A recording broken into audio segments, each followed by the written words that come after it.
Moïse, l'enfant sauvé des eaux. On pense que Moïse est né vers 1527 avant Jésus-Christ. Le peuple d'Israël était alors en esclavage en Égypte. Son père s'appelait Amram et sa mère Jochebed. Il est leur troisième enfant, après Aaron et Myriam. Il apparaît dans le livre de l'Exode.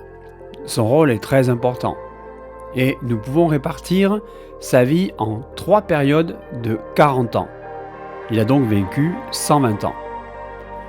Les premières 40 années, sauvé des eaux, d'où son nom, par la fille de Pharaon, il apprend la sagesse des Égyptiens, jusqu'à ce qu'il tue l'un d'eux et doit fuir dans le désert de Madian. Il y passe là, dans le désert de Madian, les 40 prochaines années en tant que berger chez Jéthro, dont il épouse la fille Sipora. C'est dans cette période que Dieu l'appelle depuis un buisson ardent. Il l'appelle à être son prophète pour libérer son peuple. De retour en Égypte, lui et son frère Aaron se présentent devant Pharaon pour qu'il laisse partir le peuple d'Israël. Pharaon refuse. Mais après 10 plaies que Dieu inflige aux Égyptiens, Pharaon cède. De grandes choses sont données comme des types ou des ondes des choses à venir.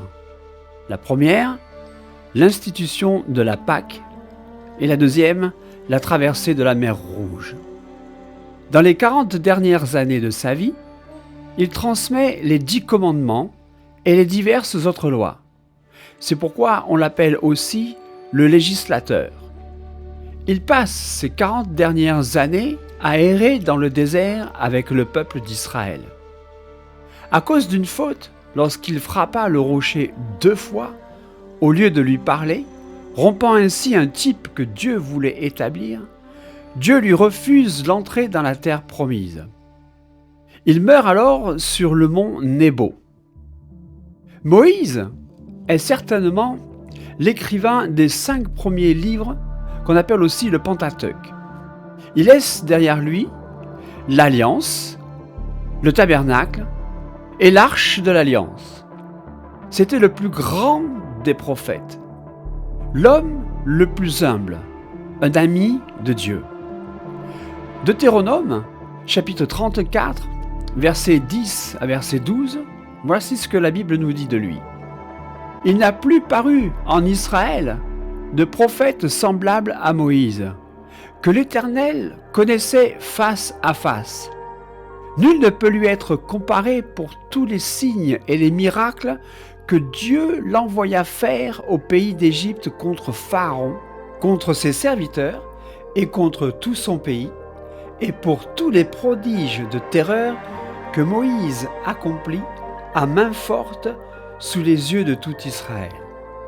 Moïse était un homme doux, humble et patient, des qualités que l'on retrouve chez Jésus et qui devraient être en nous pour que nous puissions nous aussi être appelés les amis de Dieu.